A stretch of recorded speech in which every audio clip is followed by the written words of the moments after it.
Dando continuidade ao capítulo do altruísmo. Outro fator essencial ao altruísmo é a concentração.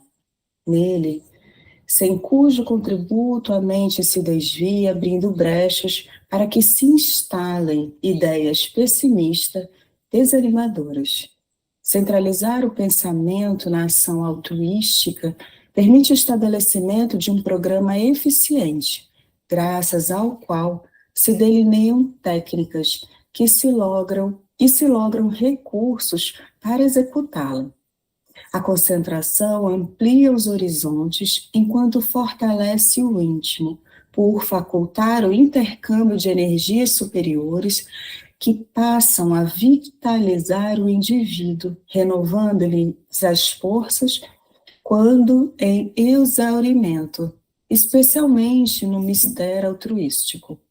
Desacostumados aos gestos de elevação, os seres humanos reagem contra eles, tornando-se agressivos e ingratos para reconhecerem os resultados positivos e ingratos para reconhecerem os resultados positivos só posteriormente. Essa atitude, não poucas vezes, desanima as pessoas abnegadas e menos preparadas, que recuam ou desistem porque não buscaram o apoio da meditação e deixaram-se intoxicar pelo bafio pestilento em expansão. Meditando-se, percebe-se a necessidade de maior contribuição altruística sacrificial, compreendendo-se que a imensa carência de amor responde pela dureza dos sentimentos e a agressividade predominante atesta a gravidade das doenças morais em desenvolvimento nas criaturas.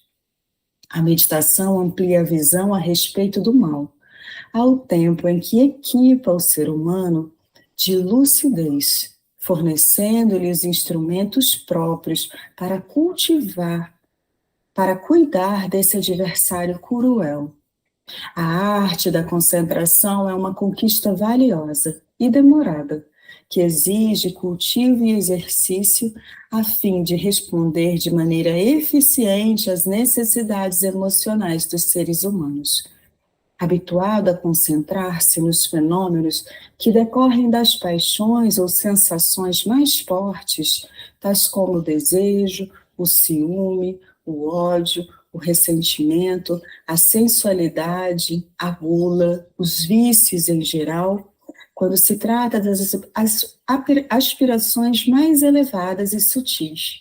O indivíduo justifica-se com escusas de que não consegue concentrar-se, de que lhe falta capacidade para deter-se no assunto, exclusivamente por comodidade mental, ou porque prefere fugir às responsabilidades que advêm da mudança de programa. Sem o contributo da concentração, quaisquer atividades perdem o brilho e são mal executadas. É ela que propicia o enriquecimento dos detalhes, a visão particular e geral do empreendimento, revigorando o indivíduo, concedendo-lhe lucidez e inspiração. Todos os grandes realizadores devem à concentração, ao esforço e à paciência o êxito que alcançaram. Esqueciam-se de tudo quando fixados no propósito de algo realizar. Certamente, a tenacidade com que se mantinham era resultado da experiência que se alongava no tempo, propiciando-lhes a capacidade crescente de se afastarem mentalmente de quaisquer outros objetivos, fixando-se na ação a que se entregavam. A concentração ilumina o altruísmo e revigora-o nos momentos difíceis, por facultar compreender as circunstâncias dos acontecimentos e os problemas nos quais as pessoas se emaranham. Capacita-o com energia especial e irradia-se em ondas de bem-estar que impregnam todos quantos se aproximam da pessoa que a exercita. E quanto mais o faz, tanto maior se lhe torna a capacidade de exteriorização. É, portanto, essencial ao altruísmo propiciando a anulação das causas do sofrimento, por facultar a vigência dos sentimentos elevados da vida em plena realização de bem. Por fim, após a vivência desses variados itens, a sabedoria se instala na mente e no coração do homem, libertando-o da ignorância, apontando-lhe o objetivo real da existência corporal, impulsionando-o para novos tentames, cada vez mais sedutores e agradáveis, brilhando à frente. Confunde-se a sabedoria com o conhecimento intelectual, o burilamento da mente, a fixação da cultura, que apesar de valiosos, são uma conquista horizontal. Torna-se indispensável que, ao lado dessa importante aquisição, o sentimento lúcido e profundo do amor se torne a grande vertical do processo evolutivo. Essa conquista vertical é responsável pelo discernimento de como agir, facultando os recursos lógicos para tal, ao mesmo tempo suavizando pelo afeto a aspereza ocasional do processo de execução. A sabedoria faz que o amor seja prudente e um sentimento generoso, doador, altruístico, evitando que se entorpeça com as manifestações do pieguismo que disfarça os esquemas do ego enfermo. Simultaneamente, proporciona ao intelecto a serena percepção de que a razão se deve unir ao sentimento humano, sereno e afável, responsável pelo arrastamento das pessoas. O sábio reconhece a área extensa que tem diante dele para ser conquistada e vive pelo arrastamento das pessoas. O sábio, quanto mais desenvolvidos os passos, o sábio reconhece a área extensa que tem diante dele para ser conquistada e vive mais do que fala, e ensina mais pelo exemplo do que pelas palavras. Quando são desenvolvidos os passos que contribuem para o altruísmo e se adquire sabedoria, ilumina-se o espírito e a vida ganha sentido, superando-se os limites do tempo e do espaço, em face da grande meta que se deve conquistar. Os sofrimentos cedem, então, lugar à paz, porque desaparecem os fatores kármicos vencidos pelas novas libertadoras, e porque não sejam geradas causas atuais negativas. O futuro não se desenha sombrio nem ameaçador. Assim, o altruísmo viceja na mente e no coração, já não sendo mais o ser humano quem vive, e sim o Cristo, que nele passa a viver, conforme acentuou Paulo, e o sentiram outros mártires, heróis e sábios de todos os tempos, que se entregaram ao altruísmo em favor da humanidade.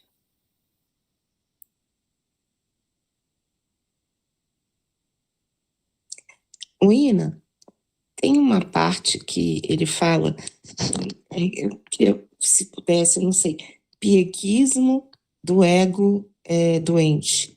Ele fala mais ou menos que se livrar, porque pieguismos do ego doente. Não devia ter parado na hora. Eu queria entender mais ou menos um pouquinho. Eu vou achar aqui só um pouquinho.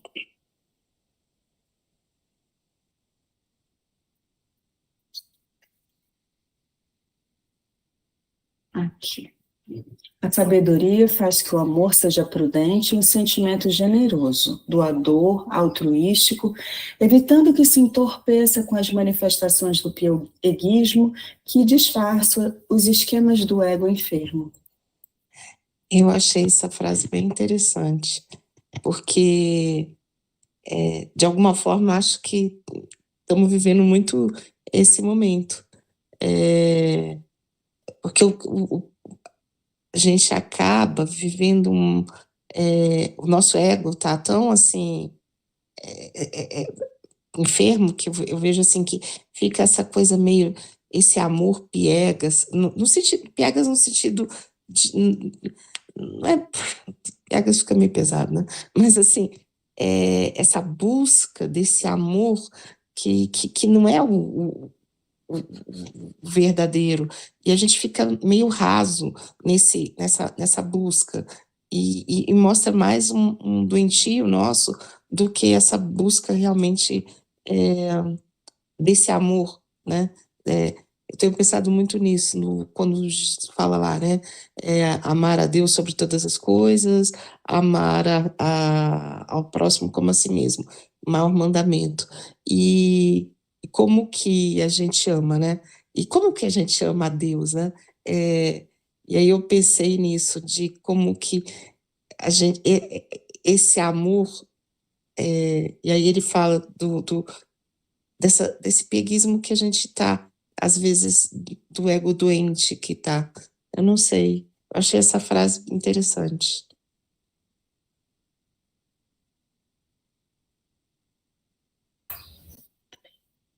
Tem uma passagem que, naquele livro, esqueci, que é justamente nesse diálogo de Jesus com Maria Madalena, que ele fala que a gente deturpa, né, os sentimentos. Mas, por mais nobres que eles sejam, a gente ainda acaba aplicando ele de uma forma deturpada. Então, eu penso que ela está nos convidando nesse processo, né, a meditar sobre isso, que ela traz como nesse capítulo, né, como a concentração como esse processo para o desenvolvimento do altruísmo verdadeiro, que é o processo de meditar. Aí a gente passar a perceber como que a gente vive o amor, como que a gente vive o altruísmo. Eu ajudo ele de uma forma a beneficiar o outro, eu faço isso para me beneficiar, para que eu me sinta bem. E a gente vai meditando nesse processo. É claro que muitas vezes a gente acaba fazendo antes e aprendendo depois. Porque se a gente for esperar, né, desenvolver muitos sentimentos, às vezes, para realmente praticar uma atitude altruísta, às vezes a gente pode demorar um pouco. Então, ela está nos convidando a esse processo de concentração, de meditação nessa atividade, que ela vai nos levar à sabedoria. E aí ela traz essa questão da sabedoria não como um processo intelectual, né, mas num processo onde a gente adquire essa verdade interior. E aí, quando a gente está no processo de sabedoria, a gente começa a chegar mais perto desse amor mais burilado, de um amor mais afastado do egoísmo. Então, eu penso que é um processo de evolução. Eu penso que muitas vezes a gente, né, sob o pretexto de amar alguém, às vezes a gente faz muitas coisas mais em razão da nossa necessidade do que da do outro. E a gente faz isso em muitas situações, às vezes como mãe, como esposa, como colega de trabalho, quando a gente tem ali uma relação, né, de mais profunda, às vezes, com as pessoas. Então, aqui eu penso que ela está convidando a esse diálogo e esse amadurecimento do sentimento. Ela fala aqui, ela está falando do altruísmo, mas isso logo no início, primeiro parágrafo, também se aplica à nossa vida em todos os segmentos, porque o que ela fala aqui? Outro fator essencial do altruísmo é a concentração nele, pessoal. Veja só, concentração nele, sem cujo contributo a mente se desvia. Não só isso, qualquer atividade, porque olha só, abrindo brecha para que se intensifique ideias pessimistas. Eu vou fazer isso aí, mas não sei, tenho preguiça de tanta coisa. O altruísmo é um dos segmentos que a gente tem que lutar no nosso dia a dia. É só isso que eu queria falar.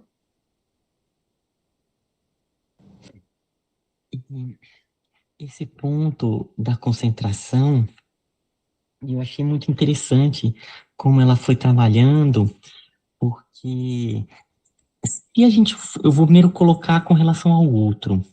Se o outro, ele tá falando e a gente não tem não tem aquela empatia, a gente não vai ter concentração, a gente não vai prestar atenção no que a pessoa fala. E a Joana, ela traz isso conosco mesmo. Se a gente não desenvolve a concentração de nos investigarmos, nos escutarmos, então o processo de mudança, ele se torna mais lento, né? Ele se torna muito por uns processos de ação e reação, aonde vai se aprendendo mesmo ali, muitas vezes pela dor. Então, o momento que a gente desenvolve a concentração e passa ali a investigar, trabalhar, tá focado, porque concentração você concentra, né? Como se fosse um laser, você vai percebendo detalhes internos e isso potencializa o processo evolutivo. Aqui eu queria trazer também é que uma percepção, quando a gente começa a perceber em quais os pensamentos que a gente cultiva durante o dia. Porque muitas vezes processos, né, de depressão, de transtorno de ansiedade, eles vêm num cultivo de pensamentos pessimistas por longos períodos. Pensamento de medo, de que não vai dar conta, de que não vai conseguir. Quantas vezes a gente passa um longo tempo durante o dia, durante meses, anos, pensando determinadas situações que nos fizeram mal, que nos trouxeram algum tipo de tristeza, ou às vezes, né, situações de ódio, de ciúme, de desejo, enfim.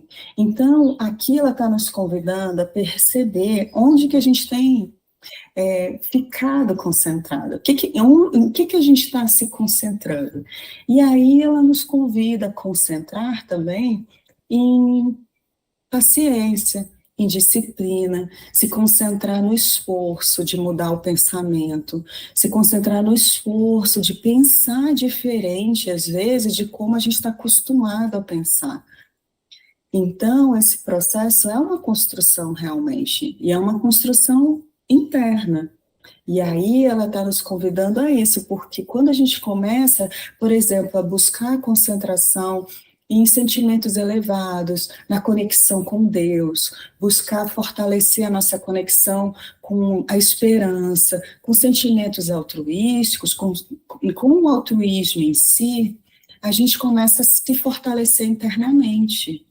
E aí a gente também se abre a processos de conexão, de intercâmbio com os nossos mentores, com a espiritualidade que nos acompanha, e a gente vai se sentindo fortalecidos. Se a gente experimentar ficar algumas horas pensando em alguma coisa ruim, sei lá, da guerra que está acontecendo, como a gente sai dali para baixo, numa energia mais difícil, assim. E aí ela está nos convidando a perceber. E aí, muitas vezes, a gente começa esse processo de concentração, de ideias, de um pensamento altruístico, de um pensamento mais elevado, por muito esforço. Porque, às vezes, a gente não está acostumado a pensar dessa forma. A gente passa muito tempo envolvido em outros pensamentos que não nos trazem força, nem nos renovam. Então, eu achei muito interessante, porque é aí que ela fala, à medida que a gente vai exercitando, a gente vai se fortalecendo nessa construção de conseguir se concentrar e pensar melhor. Poxa, que coisa linda que você acabou de falar aí, Vina. Veja só, isso aí você destrinchou legal. Porque ela fala aqui, olha só, isso tudo que você falou aí, ela fala aqui, tá? Mas só que ela fala de uma forma muito sintética e que, às vezes, a gente fazendo uma leitura individual não tem o alcance que você acabou de falar aí. Então, por isso que é muito, muito importante a leitura em grupo, que todos aprendem. Deixa eu só que isso que você está falando aí, olha só. Habituado a concentrar-se nos fenômenos que decorrem das paixões ou sensações mais fortes. Isso nos atrai, não adianta.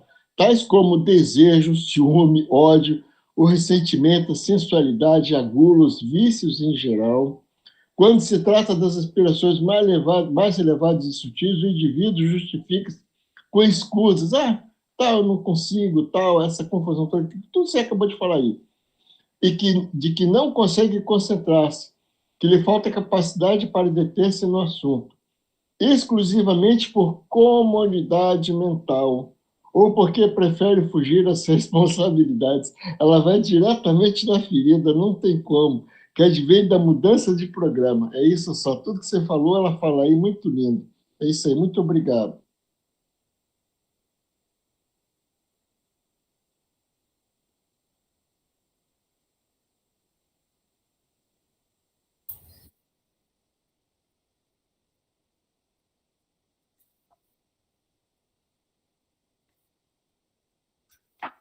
Essa coisa da comodidade, lembra assim, às vezes a gente até sabe, né? Mas a comodidade de agir do mesmo jeito sempre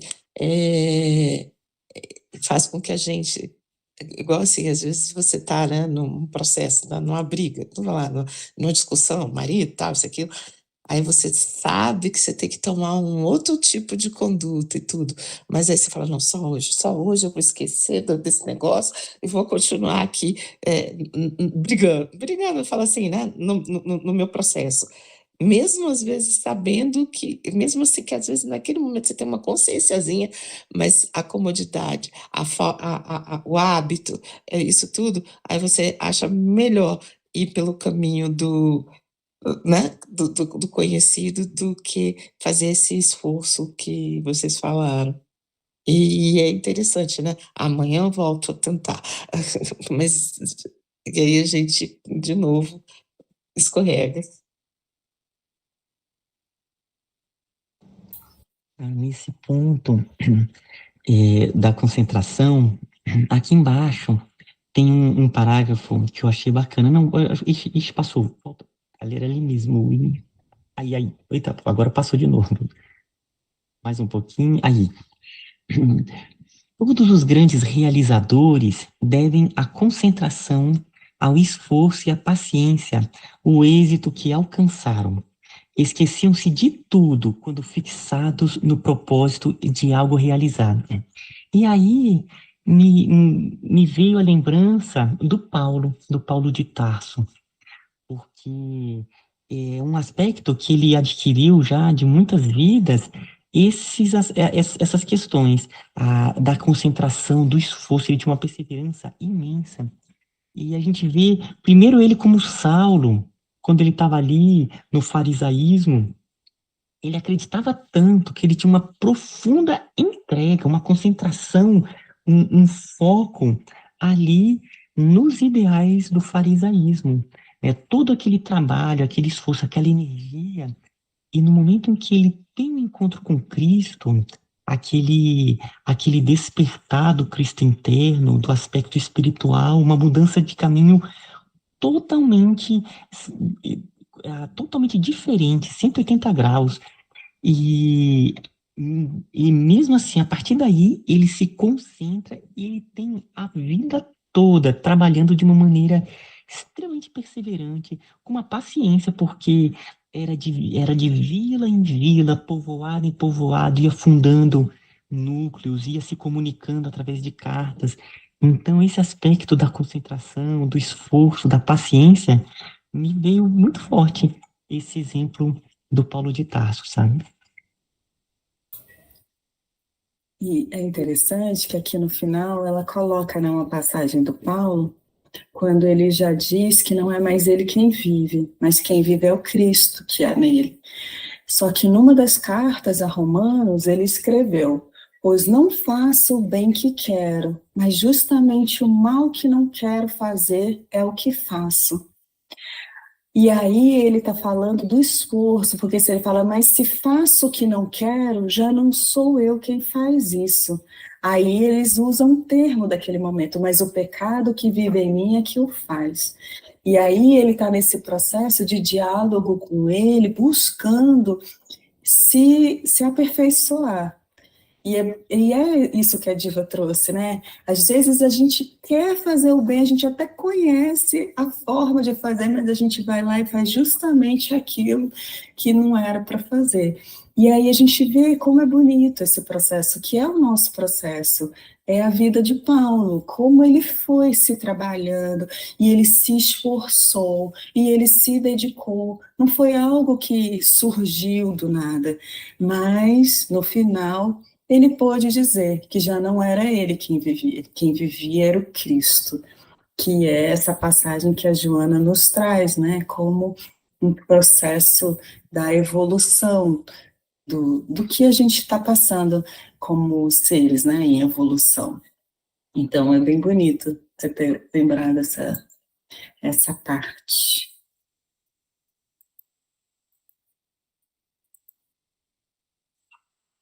A gente já vai A gente, Pode a falar. gente pensa na palavra, aí ele fala, algum momento ele fala sacrificial, aí me veio que esse sacrifício, né, que a gente acha às vezes que é o sacrifício, mas o que é o sacrifício se não sagrar o ofício, né?